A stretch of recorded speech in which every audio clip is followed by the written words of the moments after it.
So now is the time to stop waiting for growth to happen on its own. It's time to take control. Implement these strategies, test them, and see what works best for you. Because growth doesn't happen by chance, it happens by choice. And you have the power to choose the direction of your practice and to make decisions that will propel you forward. I'm Sylvia Garibaldi, founder and CEO of a well-established marketing training and done-for-you services company, tailored specifically for the modern legal and financial professional worldwide. While it's taken some trial and error to figure out which methods get the best results for professionals who are looking to grow their practices, fast forward to today, my team and I have nailed down and perfected a process that has helped so many of our clients consistently achieve outstanding results and create a legacy for their practices. I created the Serve First, Sell Later marketing podcast to give you simple, actionable, non-salesy, and results-driven marketing to grow your legal or financial practice like so many of our clients have. If you're a lawyer, mediator, financial, or divorce professional who is looking to become highly visible and wants to create a practice that makes an impact, then you're in the right place. Let's dive in. Hello, everyone, and welcome back to episode 47 of the Serve First, Sell Later marketing podcast. I'm your host, Sylvia Garibaldi. So today we're tackling a challenge that some of you could be facing right now, and that is how to grow your practice in a crowded market. And let's be honest, building a successful practice is not easy. You've got the skills, the qualifications, and the passion to help your clients, but somehow you're still struggling to get consistent growth. And so if that sounds familiar, you're not alone because many professionals are facing the same hurdles. But here's the good news. There are concrete steps that you can take to overcome these barriers and really build a thriving practice, step by step. So I'm going to actually be diving into the top 3 things that you need to stop doing if you want to see real growth. So we're going to explore why relying solely on referrals could actually be holding you back, and how to overcome your fear of marketing, and why trying to appeal to everyone might be one of your biggest mistakes in growing a practice. So by the end of this episode, you'll have actionable strategies to help you attract more clients, streamline your efforts, and really stand out in your niche. So the very first thing I want to dive into is something that many of us rely on, but might not fully understand the risks of, and that is referrals. So referrals have been an absolute cornerstone for many legal and mediation practices. And while they're incredibly valuable, relying solely on them can be a risky business model. So let me unpack this for you a little bit further. So first off, referrals are fantastic, but they're built on trust. So when a client or colleague refers someone to you, it's like getting a personal endorsement, right? Like this can really lower your client acquisition costs significantly, since you don't have to spend as much time or money convincing someone of your expertise. However, here's where the problem lies. Referrals can be inconsistent and unpredictable. And I'm going to add one more thing to this. A lot of professionals that I have been having conversations with have been asking me a very important question, and that is, I'm still getting lots of really great referrals, but for some reason, they're not converting as they used to. Can you relate to that as well? So here's the thing. While referrals can be inconsistent and unpredictable, there's also another element to this, which is they don't convert as they used to any longer. And I think a lot of that has to do with the more savvy online buyer who is really paying attention online and wants to see what you are all about. Even though you come highly referred, if they can't learn from you or find out more about you online, that's going to make it really more challenging to actually convert to a client. So Getting back to the problem of referrals being inconsistent and unpredictable. So, obviously, that unpredictability where one month your phone is ringing off the hook with new clients because someone recommended you at maybe a networking event, but then the next month there are crickets. So, that's because referrals depend heavily on external factors beyond your control, like the whims of your referrers or their current network size. So, what is the solution? Diversification. Just like you wouldn't invest all your money into one stock, you shouldn't rely solely on referrals for your business growth. I am a big advocate of making sure that you have different marketing tools in your toolkit to help you grow a practice. So, this is where digital marketing comes into play. And I think by incorporating tactics like SEO, finding and connecting with referral partners, content marketing, your social media strategy, all of these different marketing elements can create a more stable and scalable client acquisition strategy. So, take SEO, for example. By optimizing your website to rank higher in search engine results, potential clients looking for services like yours, they're more likely to find you online. And if we take content marketing, think blogs, informative articles, lead magnets, they can all position you as an authority in your field and attract clients looking for expert advice. Now, here's another important tip. Try experimenting with just one new marketing channel per month. Maybe this month it's writing an article on LinkedIn or using the newsletter feature about a topic that maybe you're very passionate about. And next month, it could be running a small Facebook ad campaign that's targeting your ideal target market. So the key here is to diversify and see what works best for your practice. And I think by broadening your approach beyond just referrals, you'll not only reduce the risk associated with relying on them, but you also will open up new avenues for growth and stability in your practice. All right, moving on to number 2. Now, I hear from many of you often, and I know how hesitant some of you feel about diving into the marketing world. And that's completely understandable, and you're not alone. Many of us worry about not having enough time to dedicate to marketing efforts and strategies.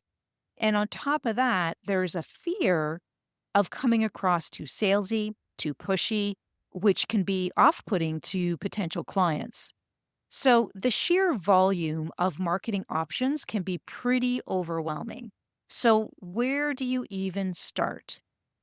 But here's the thing, digital marketing doesn't have to be scary or time consuming.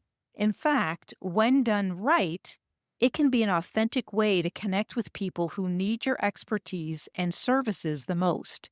So, instead of viewing digital marketing as maybe a daunting task, think of it as an opportunity to serve and connect with people who genuinely need your service. So, it's not about pushing services, it's about sharing valuable information and building relationships. It's also important not to worry about other people's opinions. That fear of judgment can really hold us back from taking action. So instead, focus on your own goals and the positive impact that you want to make in changing lives and businesses. So it's very important to stay optimistic and positive. And I think by maintaining a positive attitude is going to be really important to helping overcome those marketing fears. Optimism fuels perseverance and it can help you navigate challenges more effectively. So, this is why it's really imperative that you change your mindset around marketing and to see it more as a positive thing and how you are impacting the lives or businesses of others. So, I also would like to add that surrounding yourself with uplifting content and networking with positive minded peers to bolster this mindset can go a long way. Okay, so let's now look at some ways that you can embrace digital marketing without losing your authenticity. So, one really powerful approach is to just create educational content, like create educational content that actually showcases your knowledge and helps potential clients understand the complex issues. So this could be through blogs, webinars, or even podcasts. Let me give you a great example. So if you're a family lawyer, consider writing a blog about 5 things to know before filing for divorce. And this is just an example, but this not only positions you as an expert, but it also provides valuable information to those who might be considering legal action. So similarly, a mediator could host a webinar on effective communication strategies for co-parenting. So offering practical advice while subtly demonstrating their expertise. Very, very powerful tool. So, podcasts are another fantastic way to reach your audience, whether you're a guest or you have your own show. If you are an estate planner, you could think about doing an episode on common mistakes in estate planning and how to avoid them. And that's a really great way to actually pitch yourself as a guest on a podcast. So, this kind of content that I'm referring to, the educational one, is really informative and it helps build trust with potential clients who might be searching for guidance. And I think the beauty of educational content is that it doesn't feel like traditional marketing. Instead of pushing services onto people, what you're doing is you're offering them something valuable. You're offering them knowledge, you're offering them insight, and that can naturally draw them to you when they need professional help. So it's a way to add value without feeling salesy because it's an education process. Now, you might be thinking, oh, this sounds great, but I still don't have the time. So here's a tip. Start small. Dedicate just a couple of hours each week to creating content or engaging with your audience online. And over time, you'll find what works best for you and your practice. So you need to remember that marketing is about being of service and building relationships with those who need your expertise. And by sharing your knowledge and insights authentically, you will be attracting clients who appreciate what you bring to the table. So, overcoming this fear of marketing is super important for your business's growth and sustainability. And I also want to say that if you don't address this fear or experiencing the imposter syndrome, it can set your business back. And I've seen it over and over again with all the people that we help in our business. And it's challenging to actually see people hold themselves back from their potential. So the fear of marketing is real. And if you were to just tackle this one thing alone, you would be able to move your business forward in ways that you thought might not even be possible. So I'm a big advocate of eliminating that fear of marketing. All right, so moving on to number 3. So let's dive into this topic because this one can actually transform your practice. So, what I'm referring to here is the power of specialization. So, many professionals fall into the trap of trying to be everything to everyone. So, thinking that casting a wide net will actually bring in more clients. But in reality, this approach often dilutes your message and makes it really difficult for your ideal clients to find you. So think about it. When you try to market yourself to a broad audience, your messaging becomes generic and less impactful. So potential clients might not see why they should choose you over someone else. So when you specialize, you're actually standing out as an expert in a specific area, making it easier for the right clients to find and trust you. And I think that this is very important considering the saturated market that many professionals are in. And moving forward into 2025 and onward, it is just going to become a lot more challenging as more professionals come into the field. So what's the solution? The solution is to specialize. So by focusing on a niche, such as high conflict divorces, maybe child custody mediation, or estate planning for blended families, you can target the right clients and differentiate yourself from competitors. So specialization influences every part of your marketing strategy. And a lot of professionals haven't really thought this through when they think about what specialization can do and what it will impact. So it can impact your website content, to your social media posts, to your presentations, to your messaging, to your positioning. All of those things are impacted by specialization. So, if, for example, you are marketing your mediation services to no one specifically, and then you make a decision that you want to narrow your focus to maybe high net worth clients. So, when you make this decision, you will then have to tailor your messaging to address the unique concerns and complexities faced by this affluent market, right? So, this focused approach will not only help to attract more lucrative cases, but also help to establish you as a go to expert in that niche. Now, you might be wondering, well, how to identify a niche? And so here's a great tip. If you're not sure how to find your niche, you can start asking yourself some key questions. Think about, what cases do you excel in? What types of clients have you served best in the past? Or what kind of clients are attracted to your practice? Are you seeing a trend of a certain type of client? And you need to understand why that client is attracted to your services. So you may start to see a trend of a particular group of clients, and that could be a niche that you could explore as well. So you really need to reflect on your experiences and identify patterns, as I've just said, or areas where you've consistently delivered strong results. And I think once you've pinpointed your niche, you can tailor your messaging and services around that specialization. So, for instance, if you are an estate planner who excels in working with blended families, you're going to want to highlight this work and this expertise in your marketing content. You're going to deliver maybe a presentation on that. Maybe you're going to be a guest on a podcast on this topic. So share content that addresses common challenges faced by blended families in estate planning, and then offer solutions that demonstrate your understanding and your capability. So by specializing, you're attracting more of the clients you want to build a relationship with and build a reputation around being an expert in this field. But this focused approach can really lead to tremendous growth and help you stand out in a crowded market. We see this all the time. When our clients start to specialize, we see an increase in their growth.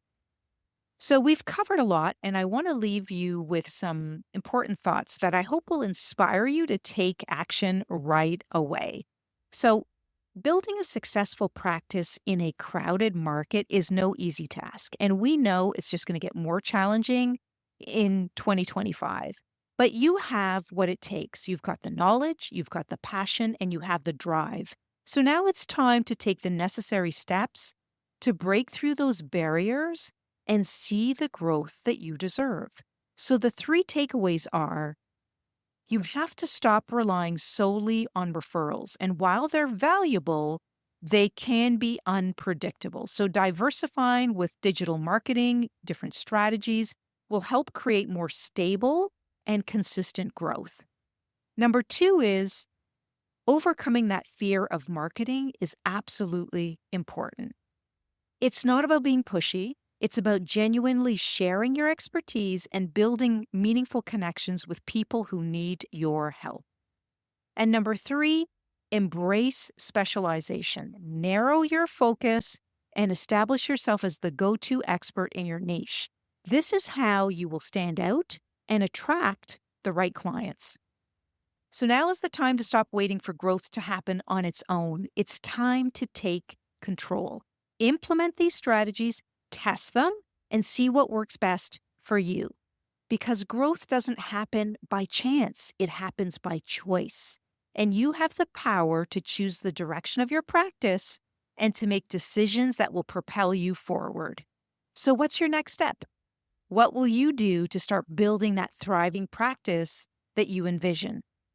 You've got this, and of course, I'd love to hear from you. Let me know how it goes. Thank you for tuning in today, and if you found today's content valuable, make sure to subscribe to our podcast so that you never miss an episode.